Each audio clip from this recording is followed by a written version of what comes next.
So, did you guys know that they just passed a bill in DC into law that says that your 11-year-old has the right to consent to vaccinations without your approval? I just thought it was really convenient given the timing that we're just about to come out with the COVID vaccine. So, here's the bill. An act in the Council of the District of Columbia to permit a minor 11 years of age or older to receive a vaccine if the minor is capable of meeting informed consent standard and the vaccination is recommended by the United States Advisory Committee on Immunization Practices. So if it's one of the ones on the list, they can consent to it on their own without their parents' approval. And then it goes a little bit further here. It says that if the minor consents to it, it prohibits the insurer from sending an explanation of benefits. It allows the minor to access the minor's immunization records and to send the immunization records directly to the school if the parent is utilizing a religious exemption or is opting out of receiving the HPV vaccine. So not only will they vaccinate your child without your permission, they will then hide it from you. So yeah, then it just goes into some detail about reimbursement without parental consent, that the doctor needs to get the reimbursement directly from the insurer, and that the insurer cannot then send anything to the parent, notifying the parent that the child has done this. It says that the minor shall have access to their immunization records without parental consent. And if a minor student is utilizing the religious exemption for vaccination or is opting out of the human papillomavirus, but the minor student is receiving vaccinations, then the school needs to keep the record confidential, which means away from the parent. And that the school may share the record with the Department of Health or the school-based health center. Yeah, so that's the thing in DC now. And this actually was introduced in 2019, but I guess became more important as the COVID vaccine sneaks up on us. Also, I didn't know DC already allows minors above the age of 12 to consent to a range of health services, including contraceptive services, mental health, prenatal care, and abortions. A handful of states currently allow minors of varying age to access certain vaccines without their parents' consent. So a 12-year-old can have an abortion and their parents not know. That's just insane to me.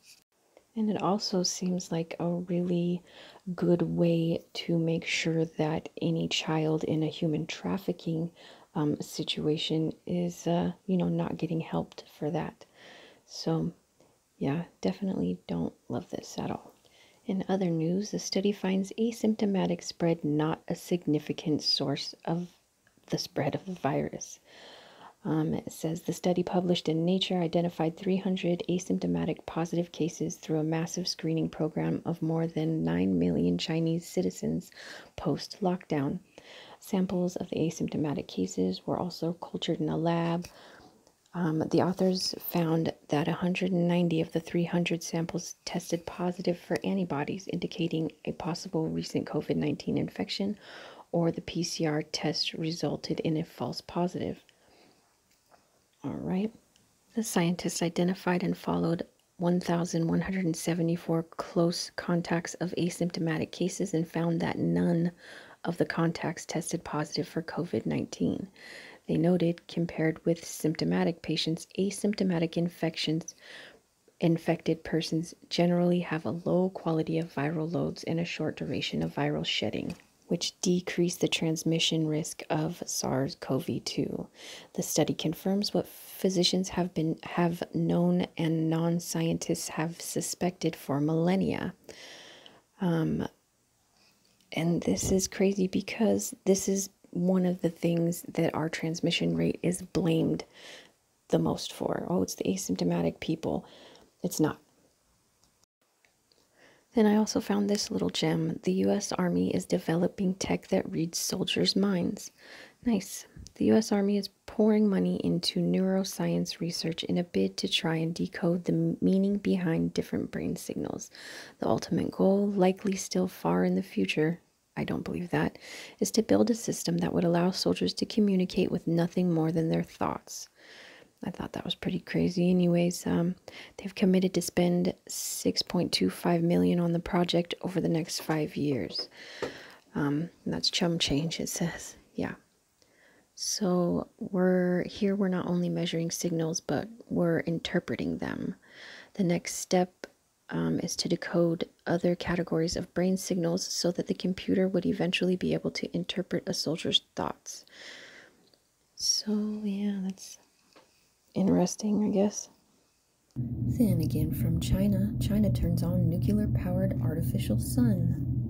China successfully powered up its artificial sun nuclear fusion reactor for the first time.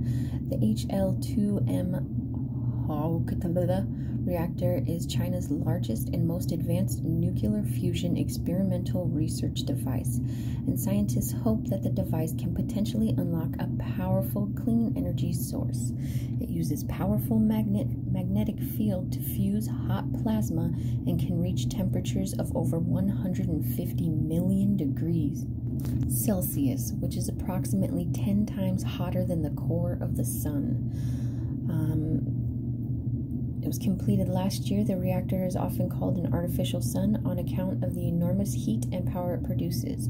The development of nuclear fusion energy is not only a way to solve China's strategic energy needs, but also has great significance for the future of sustainable development of China's energy and national economy. Chinese scientists have been working on developing smaller versions of the nuclear fusion reactor since 2006. Fusion is considered the holy grail of energy and is what powers our sun. It merges atomic nuclei to create massive amounts of energy, the opposite of the fission process used in atomic weapons and nuclear power plants, which splits them into fragments. Fusion does not create radioactive waste and carries less of a risk of accidents or theft of atomic material. But achieving fusion is both extremely difficult and expensive. China is rolling out an enormous weather modification system. This week, Chinese government announced that it plans to drastically increase the use of technology that artificially changes the weather. Cloud seeding technology are systems that can blast silver molecules into the sky to prompt condensation and cloud formation has been around for decades, and China makes frequent use of it. But now that China wants to increase that size of 5.5 million miles by 2025, a huge increase and an area larger than that of the entire country of India, which could affect the environment on an epic scale and potentially spur conflict with nearby countries. Could affect the environment, and people, don't be fooled. China and America and Russia and all of us have been using cloud seeding technology and all of this for decades. Like they said, it's been around for decades. We've been using it for decades. Don't fool yourself. Now some unfortunate news. COVID-19 could cause erectile dysfunction, guys. Bet you start wearing a mask now, huh?